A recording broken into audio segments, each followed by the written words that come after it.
Hello friends, মাই veg ফুডে আপনাদের সবাইকে স্বাগত। আজকে কাঁচা কলা আলু দিয়ে দারুণ রেসিপি আপনাদের সাথে শেয়ার করব, সম্পূর্ণ ভাজা মশলায়। আসুন দেখা যাক আজকের রেসিপি। এখানে নিয়ে নিয়েছি 2 টেবিলস্পুন সাদা তেল। তেলটা গরম করে এর মধ্যে দিয়ে দিলাম একটা তেজপাতা আর হাফ চামচ গোটা জিরে। আগে থেকে সেদ্ধ করে রাখা কাঁচা কলা আর আলু এর মধ্যে দিয়ে দিলাম। এখানে 2টো কাঁচা কলা আছে আর 4টে মিডিয়াম সাইজের আলু সেদ্ধ করা আছে। কাঁচা কলা আলু একসাথেই সেদ্ধ করেছি।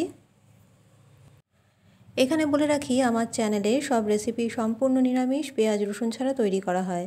রেসিপিগুলো দেখে যদি ভালো লেগে থাকে অবশ্যই আমার channel my veg food subscribe করে রাখতে পারেন। পাশের বেল আইকনটি প্রেস করতে ভুলবেন না। এর মধ্যে দিয়ে দিলাম 4-5টা কেটে রাখা কাঁচা লঙ্কা আর দিয়ে দিচ্ছি হাফ চামচ হলুদ গুঁড়ো আর স্বাদ অনুযায়ী লবণ। এবার খুব ভালো মতো কষিয়ে নিতে হবে। 1 থেকে 2 মিনিট গ্যাসের ফ্লেম লো টু মিডিয়ামে রেখে কাঁচা কলা আর আলু ভালো মতো কষিয়ে নিতে হবে।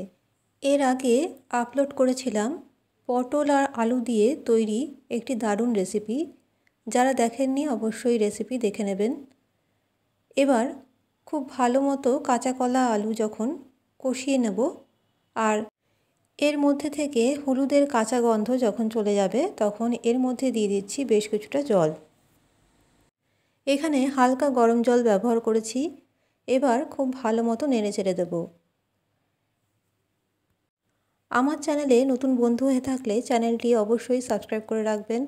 আর পুরনো বন্ধুদের আমার পাশে থাকার জন্য জানাই অসংখ্য ধন্যবাদ। এবার ভালো মতো নেড়ে চেড়ে একটা ঢাকা দিয়ে ঢেকে রাখছি 5 মিনিটের জন্য। এই সময় গ্যাসের ফ্লেম লো টু মিডিয়ামে ছিল। 5 মিনিট পরে ঢাকাটা সরিয়ে ভালো মতো নেড়ে চেড়ে দিচ্ছি আর এর মধ্যে থেকে তেজপাতাটা আমি সরিয়ে নেব। এবার একটু নেড়ে চেড়ে এর মধ্যে দিয়ে দিচ্ছি সামান্য পরিমাণে চিনি। আজকে কাঁচা কলা আলু দিয়ে এই রেসিপি এতটাই খেতে সুস্বাদু হয় যে গরম ভাতের সাথে একবার এইভাবে যদি খেয়ে দেখেন, এই রেসিপি কিন্তু বারবার বানাতে ইচ্ছে হবে। খুব সহজে তৈরি আর কম মশলায় তৈরি। খুব ভালো মতো নেড়ে চেড়ে সব শেষে এর মধ্যে দিয়ে দেব হাফ চামচ ভাজা মশলা। এই ভাজা মশলার রেসিপি আমার চ্যানেলে আছে, সেখান থেকে একবার দেখে নিতে পারেন। ভাজা মশলা দিয়ে আর কোনো কিছুই দেওয়ার দরকার হয় না। এবার একটু নেড়ে চেড়ে একটা ঢাকা দিয়ে ঢেকে রাখবো গ্যাসের ফ্লেম অফ করে।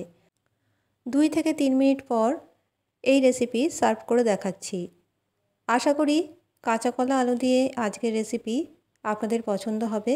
যারা কম মশলায় খেতে চান আজকের রেসিপি অবশ্যই বাড়িতে একবার বানিয়ে দেখুন। আজকের মতো আমার রেসিপি এখানেই শেষ করলাম। ভালো থাকবেন, সুস্থ থাকবেন। নমস্কার।